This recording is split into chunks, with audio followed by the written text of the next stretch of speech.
Հասարակության ծայրահեղ բևեռացումը հանգեցրել է նրան, որ մարդիկ կարծրացել են իրենց մոտեցումներում ու պատկերացումներում, իրենց հայացքներում ու նախընտրություններում։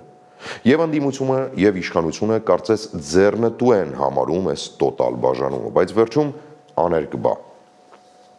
Նման բևեռացումը հանգեցնելու է ոչ թե խաղաղության ու համընդհանուր միաբանության, այլ բախումների, գուցե արյունահեղության եւ աղետի։ Ու այս ամենը որովհետեւ բոլորը կարծում են, թե իրենք ամենայն ճշմարիտն են, իրենք են ու միայն իրենք, որ իրենցից բացի որևէ այլ ղեկավար կամ առաջնորդ ավելի լավ չի անի այն, ինչ արվում է։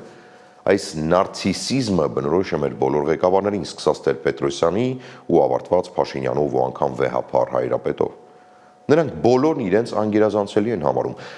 Թվում է, թե բացի անգերազանցելի լինելու զգացումից, իրենք նաև իրենց պետությունից ու պետականությունից վեր են զգում։ Իսկ այդ դեպքում ժողովուրդը ոչինչ է, եթե իրենք օրենքից ու պետությունից վեր են։ Հետևապես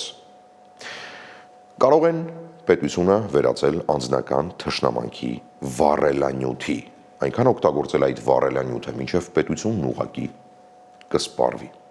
Եվ հանգում ենք ամենասկզբում ասվածին։